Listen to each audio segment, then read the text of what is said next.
إذا زلزلت الأرض زلزالها وأخرجت الأرض أثقالها وقال الإنسان ما لها يومئذ تحدث أخبارها بأن الحمد لوليه والصلاة على نبيه وعلى آله وأصحابه المتأدبين بآدابه. أما بعد فأعوذ بالله من الشيطان الرجيم. بسم الله الرحمن الرحيم. شهر رمضان الذي أنزل فيه القرآن. أما بعد قال النبي صلى الله عليه وسلم أشراف أمتي حملة القرآن وأصحاب الليل أو كما قال عليه الصلاة والسلام.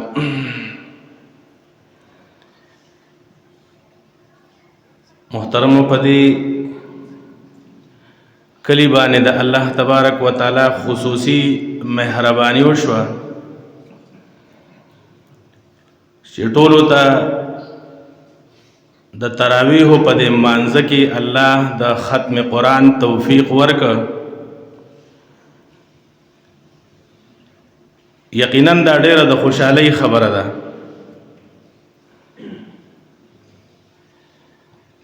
یو خو په دې وجه باندې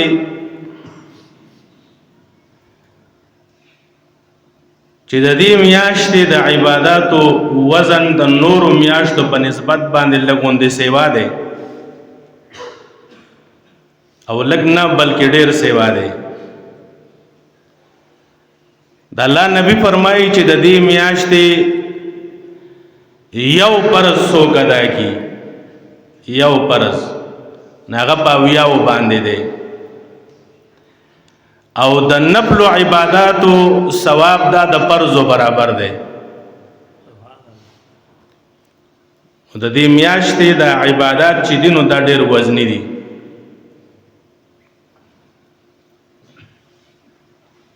بلونو دا یاد ساتي 11 میاشتې انسان خوراک او اسکاک وکي. د دې خوراک او اسکاک د وجه نه په انسان باندې چې کوم خواهشات دي په باندې غالب شي. نو علما د دې روزي د میاشتې د دې روزي د مختلف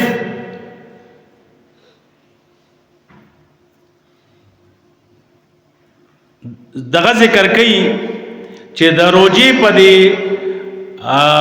نیولو کې یو صفت دا ده، مختلف صفات د ذکر کوي. د روزي یو صفت پکې دا ده چې کله د انسان د خېټه وږي شي نو تمام اندامونه ماړه شي، سترګې مړې شي، د لیدو نه پریوزي، غوږونه ماړه شي، د اورېدو نه پریوزي، دا ژبه لږه ستړې بیا د وینا نه پریوزي، لاسونه او خپو کې دم نه چې کله 10-11 بجې شي بیا سړی کټ ته ځان رسوي او داسې ځای ته ځان رسوي چې هلته را باندې د چا شور نه لګي. کور کې ښځو باندې دباو کوي، واړه را پرې نه دی. ولې دلته خېټه مبارکه چې کوم دی هغه وږې ده نو تمام اندامونه ماړه دي، سترګې پټې دي، لیدل نه کوي. داسې خو په د روزې نه علاوه په بوزه کې موږ د سترګو حفاظت چرته نه دی کړی. بس ګورو که جایز دي او که ناجایز دي خو بس موږ یې کوو. د غوږونو موږ حفاظت نه دی کړی، که جایز وي او که ناجایز دي. هلکانو دا هینډفري هغه شی لګولی دی غوږ کې، خو که راودې ویستو نو هغې باندې به ګانې لګېدلي، ګانې به اوري. د غوږونو حفاظت نشته.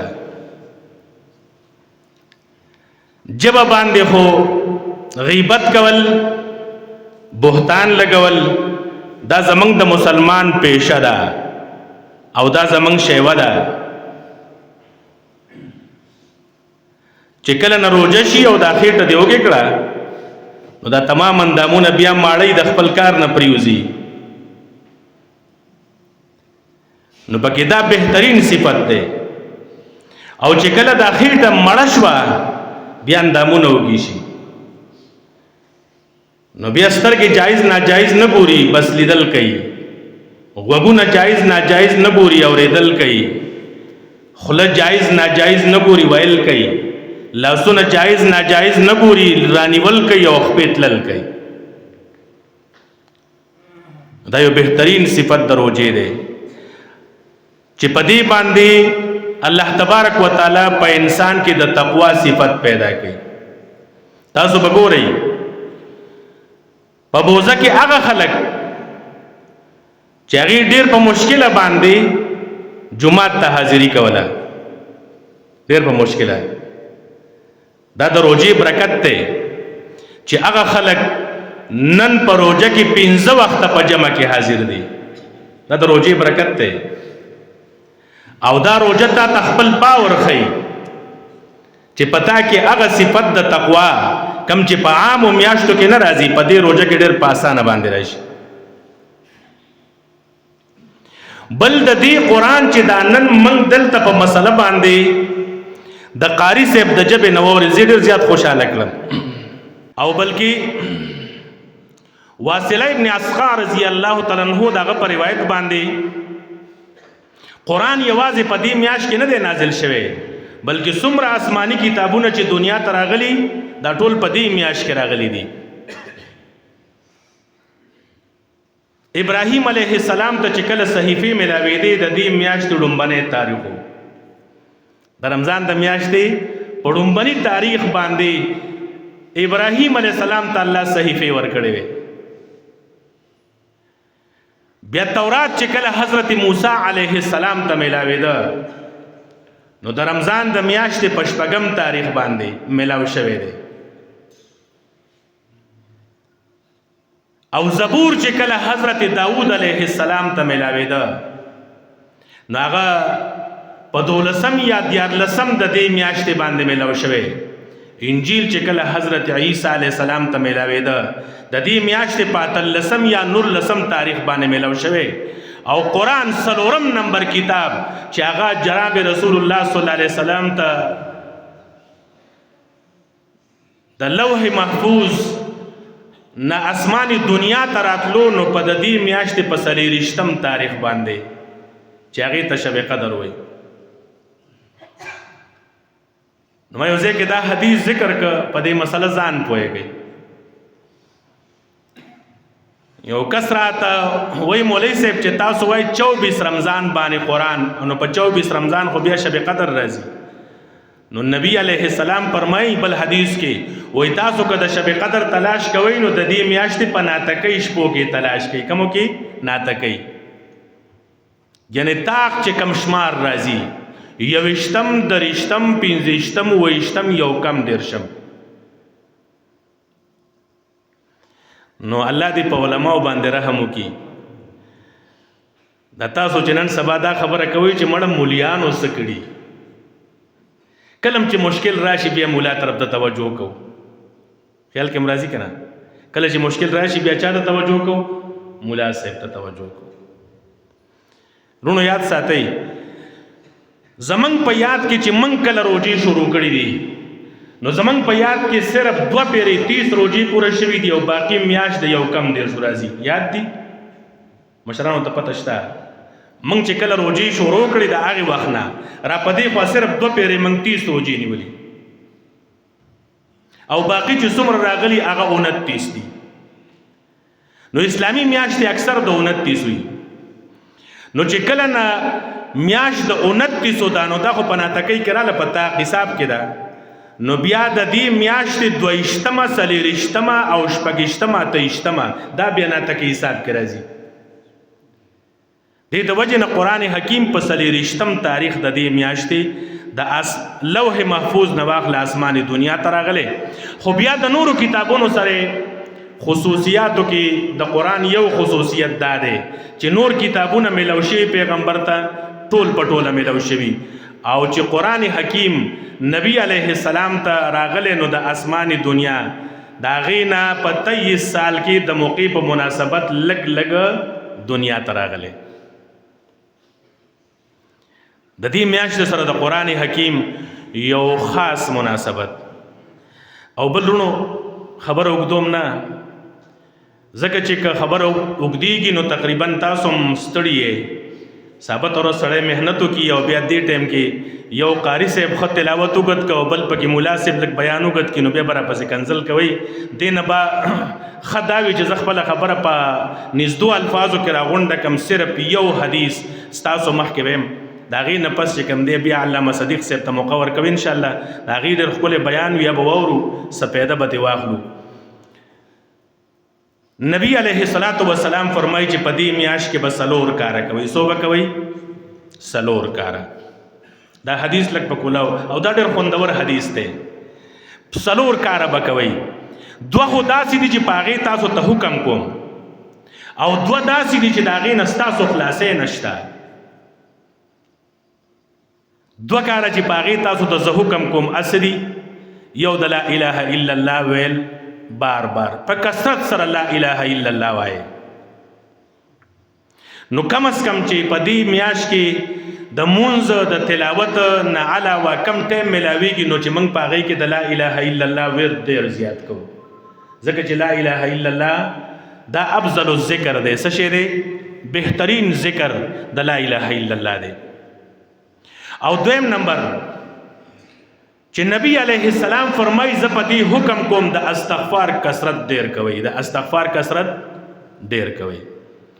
مختصر انداز کې د استغفار الفاظ دا دي استغفر الله څنګه استغفر الله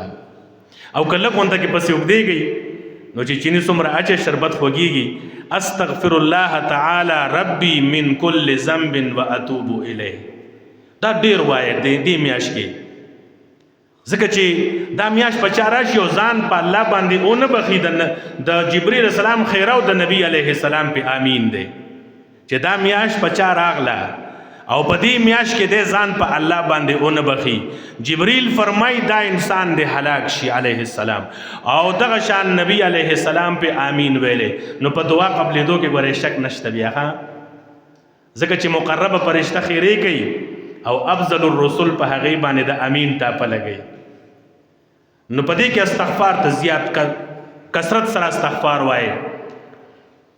او دوه څیزونه د الله نبی فرمایي چې هغه دي چې د هغې نه ستاسو خلاصۍ نشته نو د جنت غوښتنه ده او د جهنم نه ځان بچ کول دي د جنت غوښتنه ده څنګه به غواړو چې موږ د ورځې کم از کم 3 پیرې داسې وایو اللهم انی اسألک الجنه څنګه وایو اللهم انی اسألک الجنه 3 پیرې او بل حدیث کې راځي نبی علیہ السلام فرمایي چې کله انسان په شواروز کې 3 پیرې دا وایي چې اللهم انی اسألک الجنه 3 پیرې وایي جنت الله ته وایي الله ما درنه غواړي نو ما ته راوله که نه سمو خیال دی جنت په خپله ستا طلب کوي او ستا ارزو کوي چې دی ما ته راوله ما غواړي او چې کله انسان په شواروز کې 3 پیرې دا وایي چې اللهم اجرنی من النار اللهم اجرنی من النار نو چې 3 پیرې دا وایي جهنم الله ته سوال کوي یا الله زمانه پناه غواړي مانه بچاو ورکا مانه بچاو ورکا نورونو دا میاشت ډېره بختور او برکتي میاشت ده د اعمالو وزنم په دې کې زیات دی چې فرض په اویاو دي او نفل دي دا په فرضو باندې نو بیا د نفلم زیات اهتمام کول پکار دي خصوصا د تلاوت پکې زیات اهتمام خو داسې نه چې په تلاوت باندې روجه لنډومه داسې بېوقوف خلک هم شته چې هغې داسې وایي په تلاوت روجه لنډوم په تلاوت روجه لنډوه ما په تلاوت د روجې کې برکات خپل پیدا کا د الله بنده روجه دومره مشکل کار نه دی صرف یو ټایم روټۍ د سحر چې د لږه مخکې کړه صبح صادق ته دې ورسوله د هغې نه مخکې وڅکئ صحیح شو ناشته وکړي او د هغې نه پس چې بیا د ماښام روټۍ به په عام بوزه کې خلک خوري ماسخوتن لمانځه نه وروسته خوري که نه دا دې را مخکې کړه ماښام اذان سره دې شروع وکړه نو هغه کمې دې خپل پوره کړو صرف یو د غرمې روټۍ در نه پاتې شوه نو سترګې څلور کوه ما او ما په ځان باندې بد حل راوله بس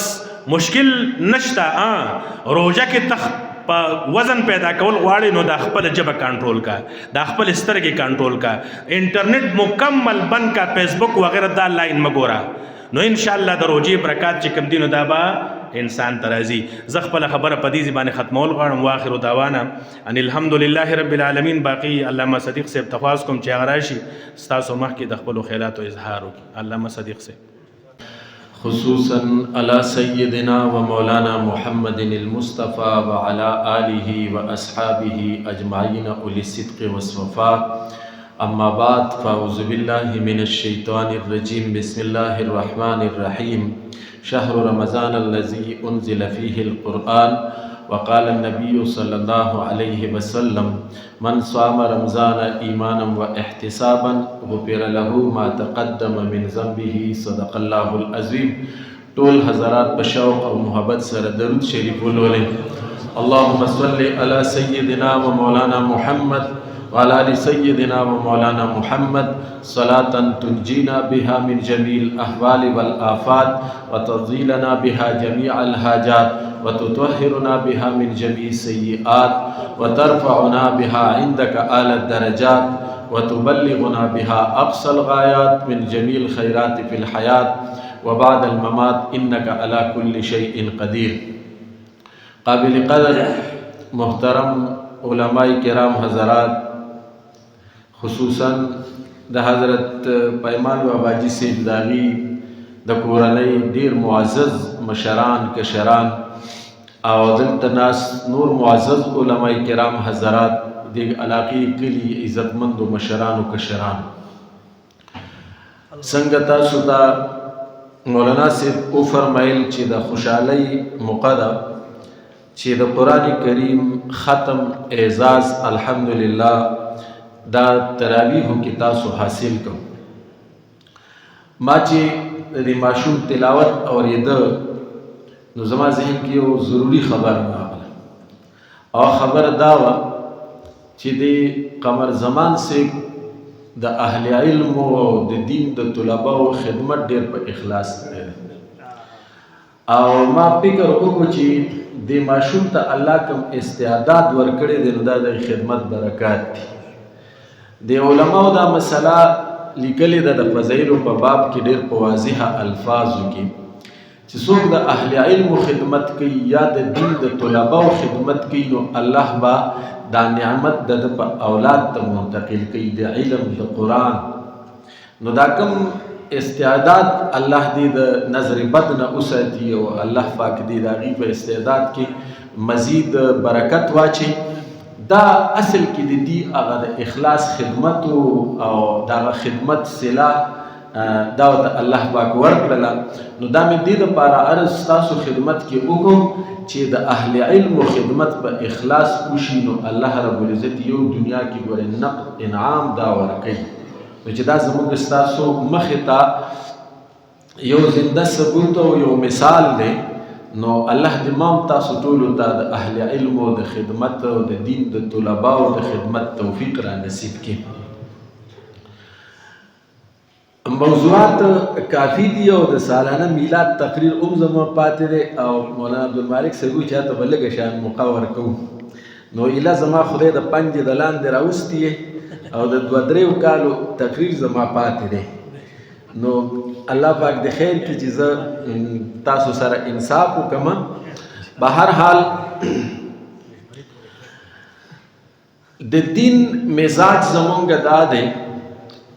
چې کله مسلمانان یو نیک کار شروع کوي یو عمل صالح شروع کوي نو د هغې په آغاز کې د هغې په شروع کې د هغې فضایل بیانوي دپاره د دې چې خلک پکې په شوق او ذوق سره شریک شي. یعنی موږ دې ته په انګلیش کې موټیویشن وایو او د دین دام مزاج دی چې کله هغه عمل تکمیل ته ورسي نو د هغې فضایل د هغې اهمیت بیان کړي دپاره د دې چې کوم خلک په دې عمل کې شریک شوي چې هغې ته مزید اطمینان خوشحالي او سرور حاصل شي. اوس تاسو د قرآن کریم ختم په تراویحو کې وفرمایو د دې فضایل څه دي د دې اهمیت څه دی او د آخرت ګټه تاسو څه وکړله. انسانی فطرت دا دی چې د دنیا ګټه وکړي نو دی پې خوشحالېږي، او د ایمان خصوصیت دا دی چې انسان د آخرت ګټه وکړي نو دته پې اطمینان او خوشحالي حاصلېږي.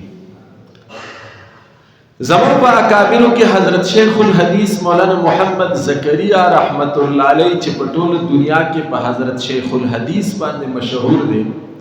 صاحب د فضائل اعمال د اعمالو د فضایلو په باب کې ډیر لوی خدمت کړی دی. هغه د یو مضبوط کتاب حواله فوائد الکبیر حواله پیش کړي او فرمایي چې څوک چاته د قرآن کوم حساب په یادو باندې یادوي او بغیر د اودس نه تلاوت کوي نو د تابا په یو حرف باندې الله رب العزت لس نیکۍ ورکوي. یعنی د قرآن کریم هغه حصہ چې انسان ته په یادو باندې یادوي او دی تلاوت بغیر اودس نه کوي نو شریعت اجازت ورکوي کم نه کم ثواب په یو حرف باندې لس نیکۍ دي. بیا وفرمایل چې د اودس په حالت کې موږ قرآن راواخلو او د قرآن تلاوت کوو نو په یو حرف په الله موږ له 25 نیکۍ راکوي. او بیا یو سړی په قاري صاحب پسې نیت وتړو په نفلو کې یا په تراویحو کې او قرآن اوري خو په ناسته باندې څه عذر په وجه نو دته به په ناسته اورېدو باندې الله رب العزت 50 نیکۍ ورکوي. او یو سړی په قاری صاحب پسې نیت وکړو او په ولاړه باندې قرآن کریم په تراویحو کې یا په نفلو کې اورېده نو دته به الله رب العزت په یو حرف اورېدو باندې 100 نیکۍ ورکوي. څو به ورکوي؟ 100 نیکۍ به الله رب العزت دته ورکوي. دیو جنا علماء کرام حضرات فرمائی چې د قرآن کریم بهترین تلاوت هغه دی کوم چې په نفلو کې یا په تراویحو کې تلاوت شي یا د هغې سماعت او اوریدل وشي. یعنی الله د ټولو نه ډېر ثواب په دغه تلاوت باندې ورکوي کوم تلاوت چې موږ په قاري صاحب پسې نیت وتړو او اوري. د هغه تلاوت په مقابله کې چې موږ یا په یادو تلاوت کوو یا اورو یا موږ چې کوم دی نو مصحف زموږ مخې ته کتاب زموږ مخې ته پروت او موږ تلاوت کوو. لہذا د ټولو نه د اجر و ثواب په حوالې سره فضیلت والا تلاوت کول یا اوریدل هغه دي کوم چې په تراویحو کې په امام صاحب پسې په قاري صاحب پسې نیت وشي او موږ تاسو یې اورو. یاد ساتئ په تراویحو کې ختم زموږ د احنافو په نسبت باندې سنت مؤکده علی الکفایي دی. په تراویحو کې په امام قاری صاحب پسې ختم کول د احنافو په نسبت باندې سنت مؤکده علی الکفایي دی. د سنت مؤکده علی الکفایي مطلب څه دی؟ لکه څنګه چې جنازه زمونږه د فرض کفایي ده او د هغې دپاره حکم دا دی که په دې علاقه کې غم وشو او د مومندو ګاروشه فرض کو 200 آبادي ده او 10 کسان شریک شو نو غاړه د دې فرض کفایي نه د ټولو خلاصه شوله. خو نکته پکې دا ده چې د جنازې ثواب به هغه چاته میلاویږي چې کوم دا 10 کسان ولتلي دي. د جنازې ثواب به هغه چاته میلاویږي کوم ته چې دا 10 کسان چې ورته تلي دي. که بالفرض د شریف خان کلي نه څوک راشي او ستاسو په جومات کې د ماښام د مونځ نه بعد اعلان وکړي چې د راروانې جمعې په ورځ زموږ خیرات دی او تاسو ټول کلی به راځئ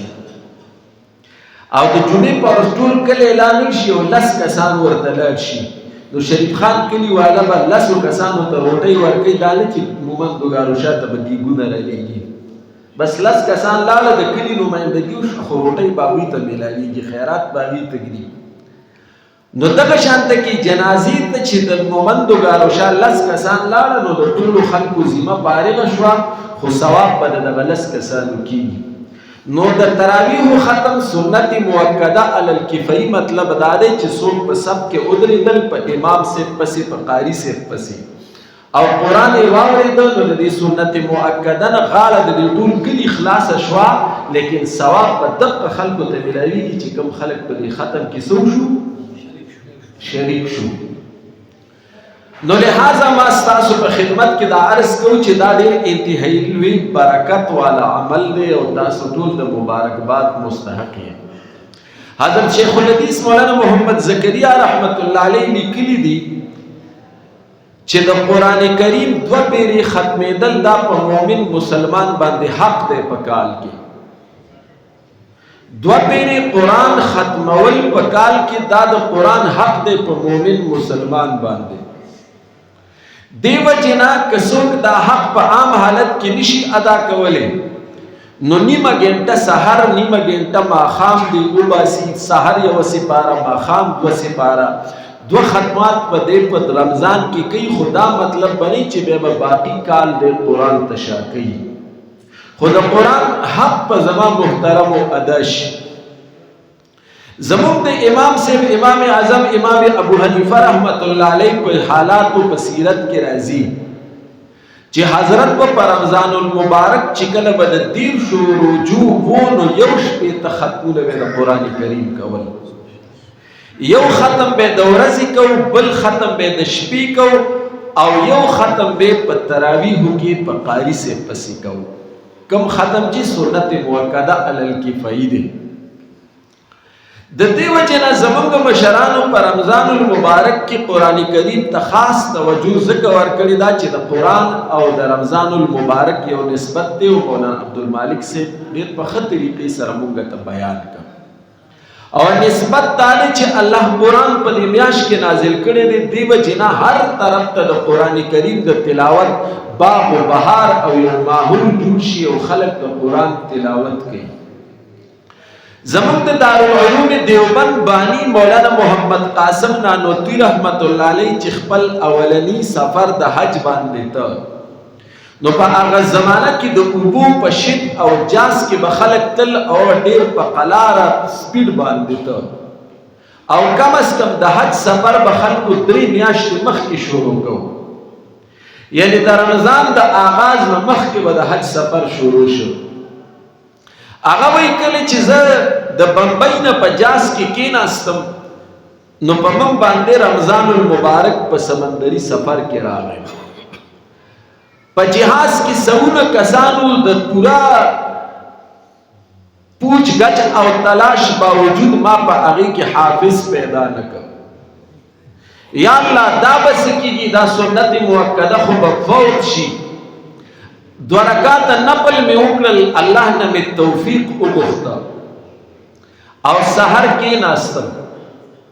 نو اولنۍ سپاره می یاد کړل نو ماخوستن می په تراویح کې واوروله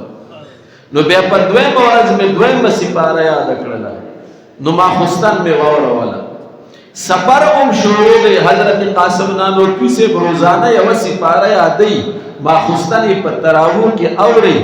چې دیر شب رمضان راته نو ختم کو حضرت قاسم نانوتوی سے حافظ د کلام الله شریف هم وګرځیل یعنی د دې اکابرو د دې مشرانو د قران کریم سره یو داسې قسمه شوق او ذوق او محبت نو د قران کریم د رمضان المبارک سره نسبت داري چې دا نازل شوی په رمضان کې دی نو د دې وجه نه په رمضان المبارک کې خلق د قران کریم تلاوت دا ډیر زیات کوي ما محترم استاد په خدمت کې عرض کوم مولانا صاحب تاسو ته د رمضان المبارک فلسفه باندې مختصر رڼا واچوله رمضان المبارک په خپل مزاج کې صرف عبادت نه دی بلکې دا د مومن مسلمان د پاره د روحاني تربیت د سپیریچوال ټریننګ پروسس حیثیت لري دا د روحاني تربیت مرحله ده او دا یاد ساتي تربیت ټول عمر په خوشگوار ماحول کې کیږي رمضان کې په سخت ګرمۍ کې راغلي دي نو الله رب العزت ته موسم تر کی او دوی مداري چې الله د مسلمانانو په زړونو کې یو بل د پاره رحم او نرمي راوړي په کور کې کته کوم قسمه خوراک غواړي زنانه ویل تیاری دا وی پړ کې صله رحمی پیدا شي ولې دا د تربیت مرحله ده او تربیت د خوشگوار ماحول تقاضا کوي ګنې زه ته په غیر رمضان کې ووایه چې دا 2 سیزونه پخ کړي دي او دا 3 سیز ورسره هم پوخ کوئ که دقه خورې وښکه ګنې دا بار لار وتې ده بالوني ته م تلې فضل آباد ته م تلې لاړ شوې چې څه دې خوښه یې ځان له واله او ځان پرې د دې سپېږمو راوله هم به نور نه ډکوې او رمضان کې درته نه وایي داسې ده که نه ده رمضان کې درته نه وایي الله د تمام انسانانو په لونو کې یو بل لپاره نرمي او شفقت پیدا کړي دی وجه نه محترمو ما ستاسو په خدمت کې عرض دا کوم چې دا د روحاني تربیت مرحله ده د دې د فرضیت په حواله چې کوم آیت مبارکه نازل شوی دی په هغې کې 3 مضامین راغلي دي زه هغه تفصیلات نه بیانوم صرف درته عرض کوم نمبر 1 مضمون کې د فرضیت حکم دی دویم کې بیا مونږ ته تسلی ده چې دا عبادت خو ګران دی ګرمي م راتلی شي سرزي م راتلی شي لوږه او تنده م راتلی شي او دریم کې بیا مونږ تاسو ته د رمضان مقصد بیان کړی دی د دې وجې نه یو خبرې باندې کوم خبره د ستاسو ما کتاب ډېر لوی مصیبت دی دریم بنیادی مضمون په دغه آیت مبارکه کې چې بیان شوی دی نو هغه د رمضان المبارک مقصد ته مونږه متوجه کړیو لعلکم تتقون چې ستاسو کې تقوا راشي او د الله نه یریدونکي بندگان وګرځئ نو تقوا وایسته زما محترمو د تقوا دپاره 2 سټیپس دي 2 اقدامات دي دا به کوي مسلمان روجې ونیوله په دې کې تقوا د کومې درجې راغله نو یاد ساتي علماء کرامو د تقوا 3 قسمه ذکر کړي دي یو زما غوندې د عام سړي تقوا ده یو د یو عالم او د یو بزرګ د خاص طبقې تقوا ده او یو په خاصو کې بیا د خاصانو تقوا ده 3 قسمه تقوا ذکر کړي خو موږ چې عوام یو خپلو کې به خبره کوو چې ما روجه نیولې ده نو دا اولنۍ ادنا لیول د تقوا دا زما روجي اچیو کړی کنه دی حاصل کړی کنه دی حاصل کړی هغه تبدیلی زما د من په دنیا کې راغلی کنه ده راغلی نو ما محترمو تقوا اولنۍ سټپ دا دی چې سړی به ګناه پرېږدي اوس دروغ دا په غیر رمضان کې ګناه کبیره وه غیبت په غیر رمضان کې ګناه کبیره وه بهتان ترازی په غیر رمضان کې ګناه کبیره وه نظر په حرام ځای لګېدل په غیر رمضان کې ګناه کبیره وه لیکن د لعلکم تتقون فلسفه دا ده چې کم از کم د روژې په حالت کې دا کار نه کوې تا روژه ونیوله نو بیا د دې لعلکم تتقون ادنا فلسفه دا ده چې موږ د روژې دوران کې به دا کار کم از کم نه کوې اسی خدا د روحانی تربیت مرحله ده پکار دی چې دا اثرات ټول کال زمونږ په کردار او زمونږ په اخلاقو باندې وي لیکن که دغه نه نو د روژې په حالت کې به کم از کم مونږ دا کار نه کوو نو که موږ په ادنا فلسفه د تقوا باندې راشو نو د دې به یو پیدا دا وشي چې زمونږ دا روژه به محفوظ شي عبادت کول آسان کار دی خو دا محفوظ ساتل ډېر ګران کار دی مونږ چې سحر روژه ونیسو او عملی ژوند ته څنګه راوځو زموږ روژه د غیبت بهتان ترازی دروغ او د نظر د حفاظت نه کولو په وجه باندې غیر محفوظ شي ما محترمو سحر پیشمنی کې خوراک کول او روژه بندول چې ورته پښتانه وایي یعنی اوس به خوراک نه کوم سکاک به نه کوم نفسانی خواهشات به نه پوره کوم دا د روژې جسم دی دا د روژې ډانچه ده او د ګناه نه ځان بچ کول دا په اصل معنو کې د روژې روح دی روح غیبت نه کول دروغ نه ویل بهتان ترازی د نظر حفاظت د چا سپکاوی کنځلې رد بد حرام دا په اصل کې د روژې روح دی روح نو موږ چې سحر کله روژه ونیسو نو زموږ روژه په جسمانی دنیا کې د هغې ډانچه موږ قریبه کړو لیکن زمون په روژه کې روح نه وي زمون روژه بې روحه وي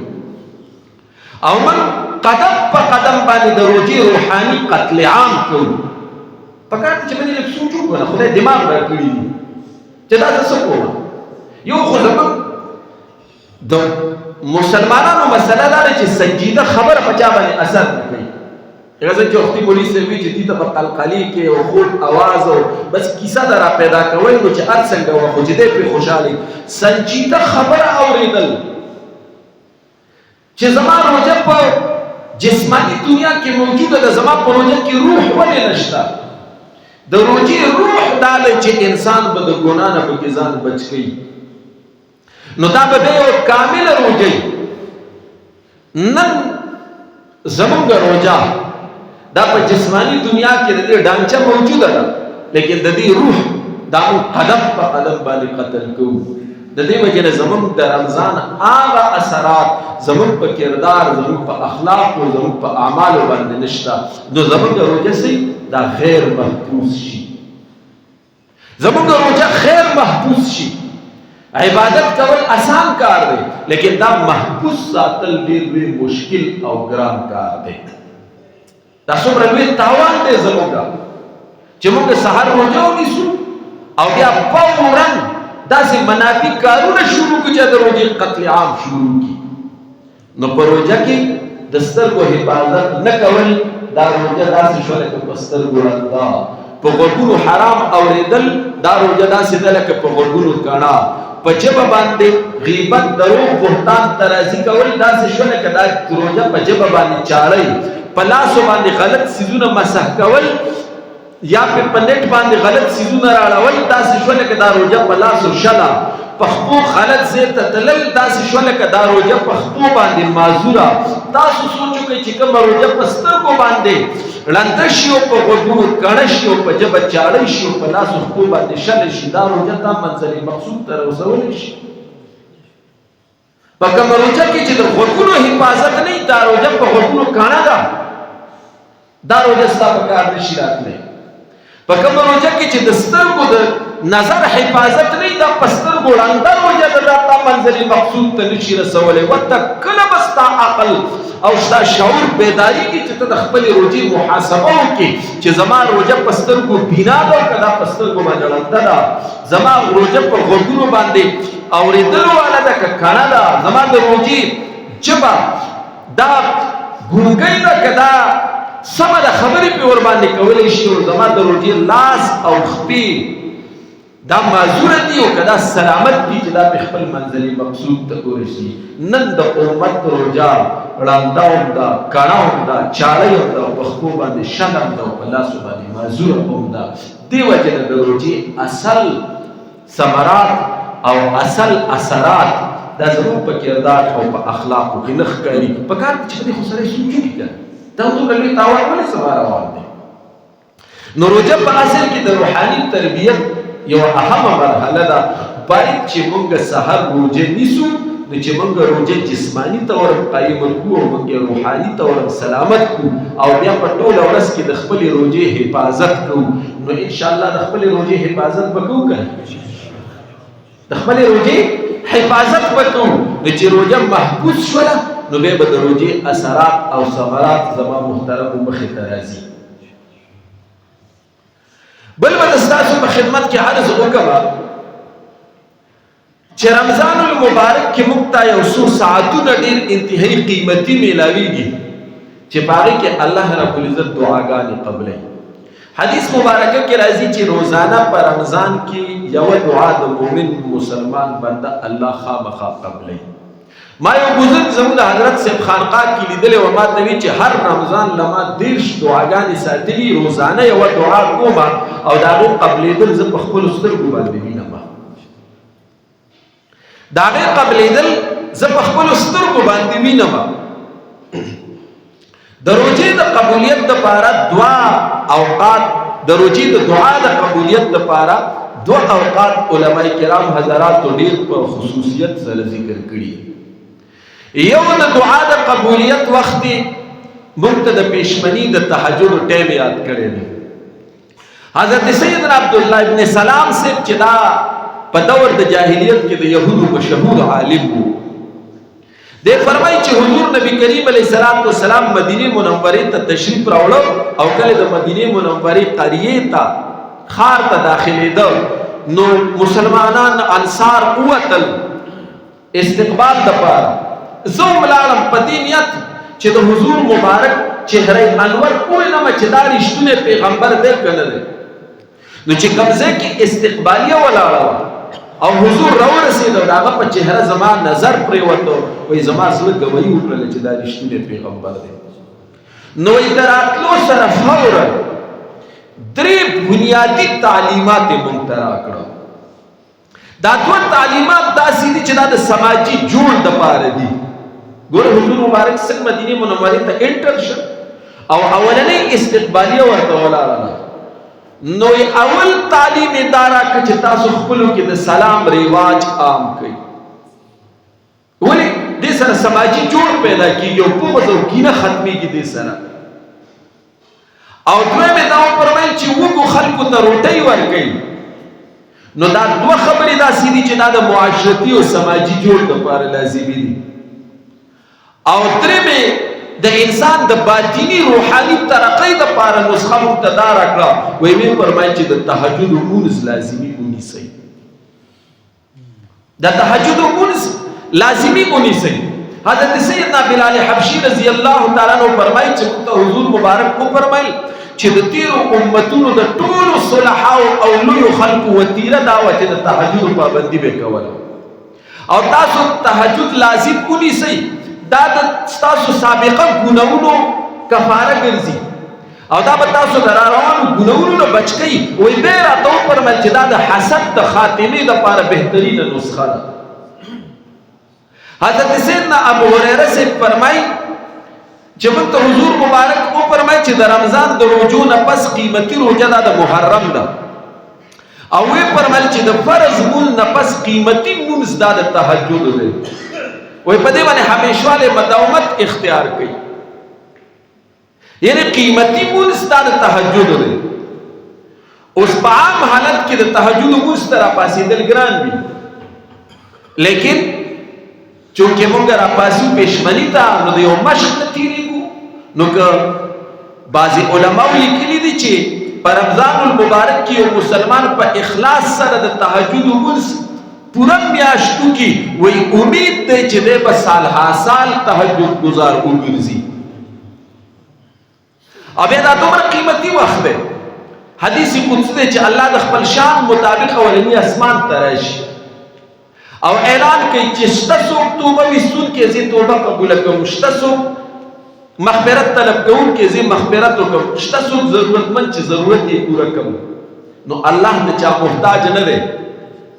او داغه د ورکړې خزانې لا محدود دي. اوس اعلان په خپله باندې کوي. نو یو بزرګ به د تهجد وخت کې راپاڅېده نو بیا دعا چې به کوله په دې طریقه به کوله، یا الله تا اوس اعلان وکړو چې شته څوک توبه ویستونکي چې زه توبه قبوله کړم. نو الله اعلان تا اوس وکړو زه توبه باسم قبوله کړم.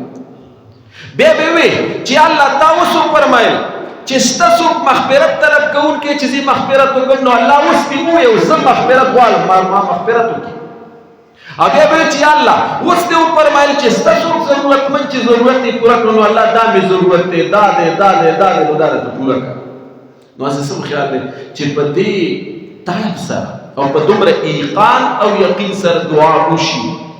او بیا سړی الله ته وفرمایي چې یا الله تا اوس اعلان وکړو خدای زه غواړم لوړی کړې. نو هسې څه خیال دی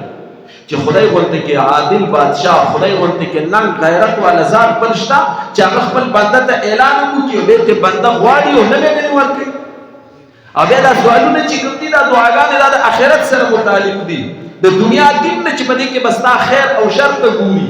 دا سراسر خیر دی. نو چې الله نه سړی طلب کوي نو ستاسو څه خیال دی الله به مغفرت نه کوي؟ دې وجې نه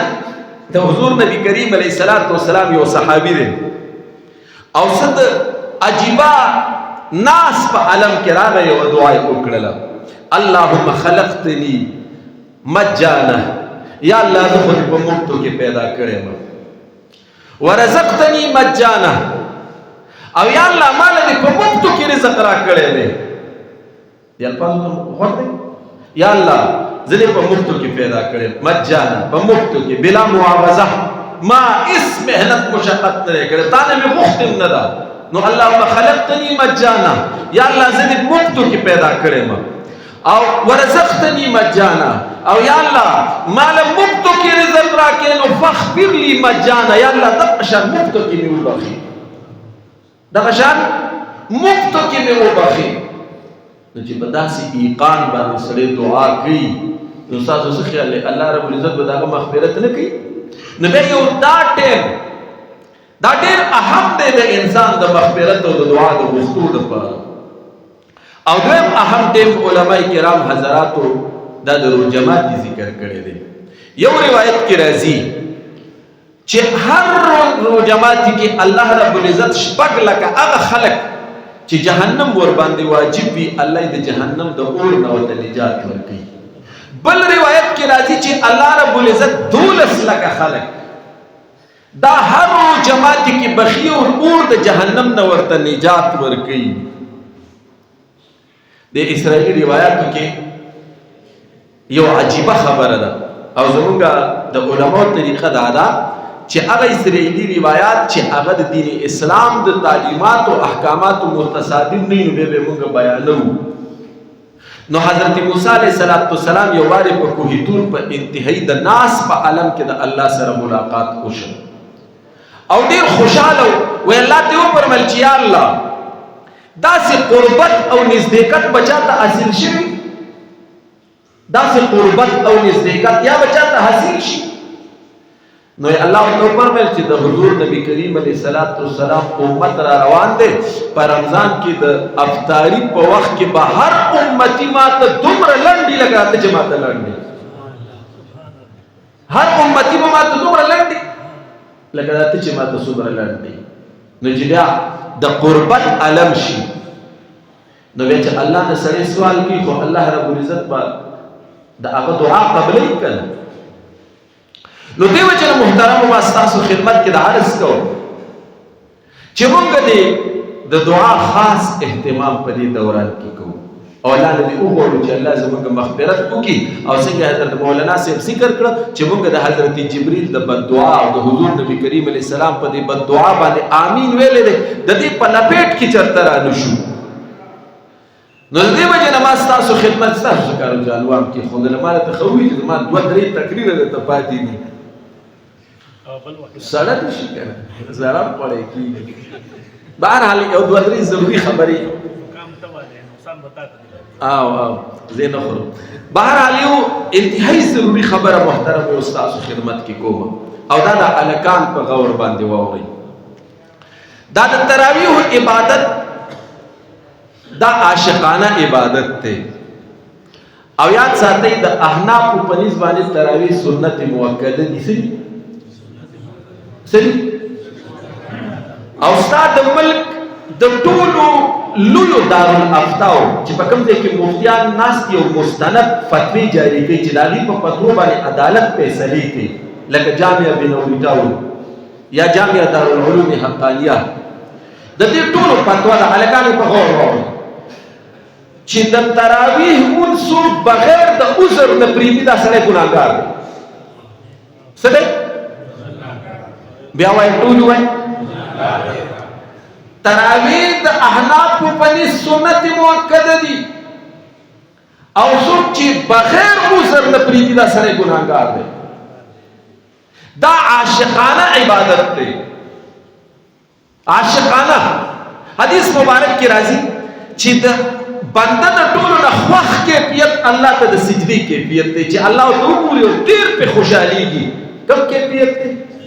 په شل رکعات تراویح کې 40 سجدې دي کوم سړی چې په دغه ګیټ وځي او تراویح پرېږدي نو دی دې په خپله بدبختۍ ماتم وکړي چې زه دومره بدبخت یم چې الله دغه 40 حقوقو نه محروم کړم چې کومې خدای ته د ټولو نه محبوبه دي او کومه سب بار بلارو کې ولاړ په دوکانونو کې ناست په بیټکونو کې ناست یا یو څه سره یا په فیسبوک کې اخته څومره لوی تاوان وشو څومره لوی نقصان نن د امت روان دی څومره لوی نقصان باید چې موږ لږ دې طرف ته او بیا نوی نسل د سکرین سره وابسته دی نو فکري انتشار راغلی دی څوک وایي تراویح شته څوک وایي نشته اوس دا بحث شروع شو څوک وایي نه بس نفل دي نو که چا وکړل او که چا ونه کړل او څوک وایي دومره دي او څوک وایي دومره دي. نو یو درته زه محترمو درخواست کوم، ډېره سنجیده خبره درته کوم چې تراویح سنت مؤکده دي. سنت مؤکده هغه سنت ته ویل کېږي چې په کومې همیشوالی اختیار شوي. څه غیر مؤکده هغې ته وایي چې کله هغه شوي کله پرېښودلی شي. حضور نبی کریم علیه الصلاة والسلام موږ ته قاعده ذکر کړله، علیکم بسنتی و بسنت الخلفاء راشدین المهدیین. وایي زما او زما د خلفای راشدینو په سنت عمل وکړه خلک چې کوم دی نو دا هدایت واله دي. ابوبکر صدیق صاحب خلیفہ راشد، عمر صاحب خلیفہ راشد، عثمان صاحب خلیفہ راشد، علی صاحب خلیفہ راشد. عمر صاحب مسجد ته تشریف راوړل، نبوي شریف مسجد کې څه صحابه دغلته ځای په ځای ولاړ دي. تپوس یې وکړو څه کوئ؟ قیام اللیل تراویح کوو. ټول یې رایو کړه، ابی ابن کعب صاحب امام کو، 20 رکعات مقرر کو، ته یې دې ته قرآن واوروئ، ختم یې شروع کو. بیا بعد کې علي صاحب روان دی په رمضان کې خلک تراویح کوي، دعا یې وکړله یا الله په عمر صاحب رحم وکړي، زموږ جوماتونه آباد کړه. څه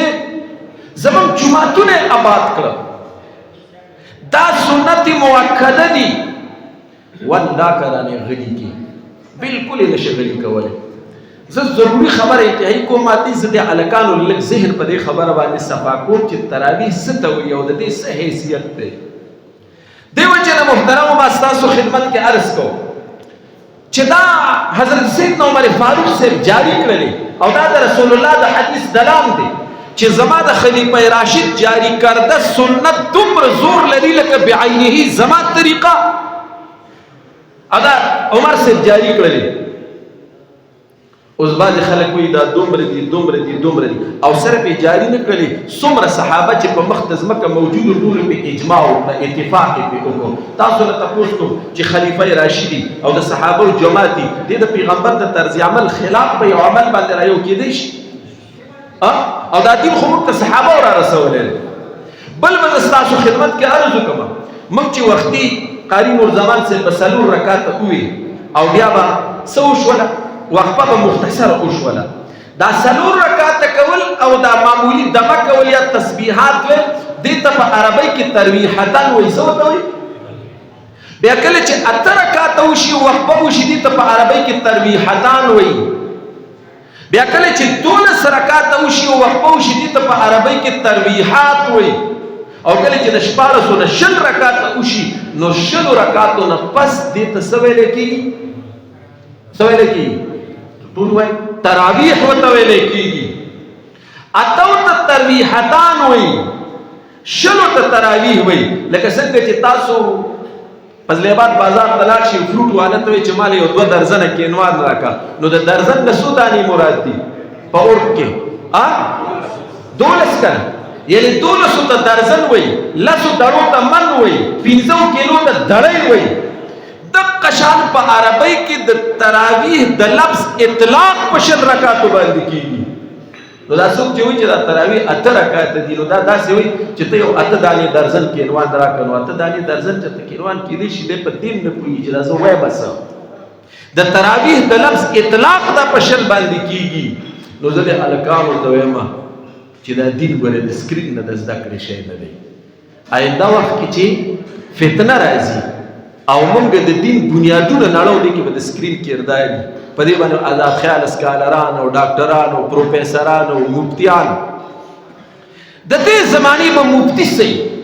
د دې زمانې به سکالر او ډاکټر سي او داغه به تحقیق سي او داغه به علم سي. زه به داغه دپاره د صحابو دا 1400 کاله تواتر پرېږدم په یو ویډیو کلیپ باندې.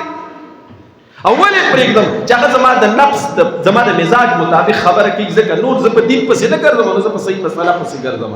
و زما د مزاج مطابق خبره کوي. نو دې وجې نه درخواست درته کومه چې دا تراویح عاشقانه عبادت د دې نه فرار مه اختیاروئ. او مشرانو ته وایم وختي دې ورته په روژه ماتي کې 15 قسمه خوراک ایښې وګټه که نه چې هلک روژه کې ولې ده چې چېرته سټې نری نه شي. داسې ده که نه ده؟ او چې دی څه شی غواړي نو فوراً ولې تیار کړی په کور کې. نو ته پلاري چې کله په سب کې ودرېږي نو یو خو هغه خو ودرېږي چې زوی مې شته په تراوو کې که نه شته. ته نیکې نو ته څه لیکې وګوره چې دی په تراویح کې شته که نشته ته مشر رورې په شریعت کې په مثل د پلار یې وګوره چې زما کشر ما سره په تراویح کې موجود دی که نه دی موجود اخر کله به زما پلار ولی زما نیکه ولی زما د مشرۍ د ورورولۍ ګرفت به کله په کار باندې راځي او زما کشر چې دی ما داسې په تراویحو کې ونه راځي دا خو د د آخرت د خیر د ګټې موقع ده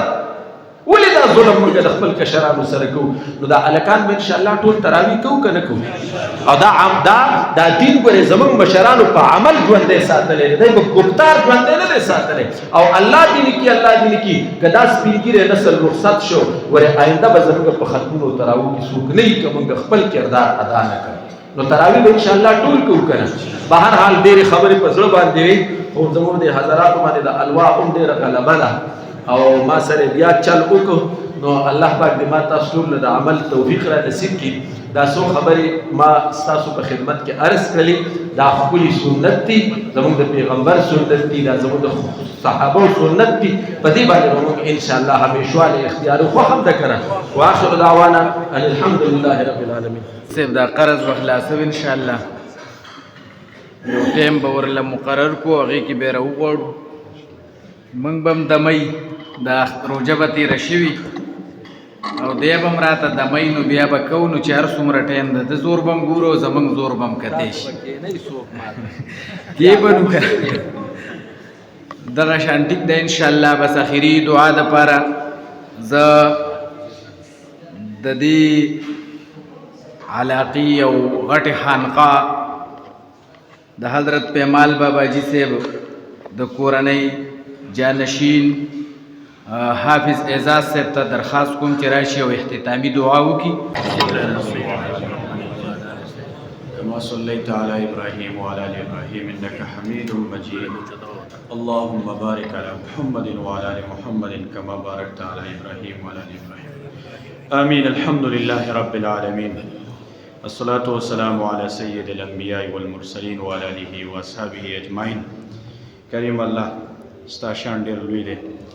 عزتونه عظمتونه ټول تا لره دي الله موږ ډېر کمزوری مخلوق یې عاجزان یې الله د خاورې نه پیدا یې الله ستا شان سره چې څنګه عبادت لایق دی الله هغه شان عبادت موږ نشو کولی دا کم عادت چې موږ وکړو الله په خپل لوی دربار کې قبول او منظور کړي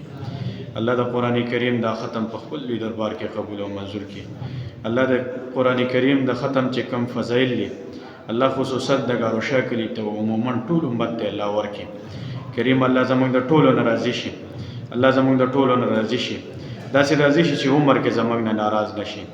کریم الله موږ ټولو ته کامل اطاعت او محبت د نبی علیه الصلاۃ والسلام نصیب کړي کریم الله موږ ټولو ته د قرآن کریم باندې د عمل کولو توفیق راکړي الله موږ ټولو ته د قرآن کریم مرسته په قبر کې نصیب کړي الله په محشر کې موږ ټولو ته د قرآن کریم مرسته نصیب کړي الله په قرآن باندې زمونږ زړونه الله منور کړي الله زمونږ اخلاق د قرآن کریم مطابق کړي الله زمونږ د ټولو په ایمان باندې رحم او کرم وکړي الله ایمان د زوال نه وساتي الله ایمان هم ختمه کړي اخره خاتمه بالایمان کړي کریم الله مشکلات زمونږ د ټولو حل کړي الله د نبی علیہ الصلوۃ والسلام شفاعت زمونږ د ټولو نصیب کړي الله د نبی علیہ الصلوۃ والسلام د لاس د ابي کوثر نه موږ ټول سیراب کړي کریم الله موږ ټول سره آسان حساب او کتاب وکړي الله د قبر د عذاب نه موږ ټول له پناه راکړي الله د قبر د عذاب نه موږ ټول له پناه راکړي د قبر سوال جواب کې الله موږ ټول ثابت قدم کړي کریم الله موږ ټول ته په صراط مستقیم ثابت قدمی نصیب کړي الله موږ ټول ته هدایت نصیب کړي الله موږ ټول ته هدایت نصیب کړي زموږ د ټولو حاجتونه د خپل در تر سره کړي الله د محتاجو د ژوند نه موږ ټول له پناه راکړي الله مشکلات زموږ د ټولو حل کړي د کلی کې بیماران د دعا ورته وکړي الله د خپل خپل لاړې دارو کړي ټول امت محمد رسول الله صلی الله علیه وسلم سونه بیماران دل ټول له روغ صحت ورکړي د دې کلی چې سونه رونه بار دي د غي د پاره د خیر او د عافیت سوالو کې کریم الله غي د ډېر خیر او عافیت ورکړي او خپل مرادونه کې کامیاب کړي الله زموږ د ټولو په حال باندې رحم او کرم وکړي وصلی الله تعالی علی خیر خلق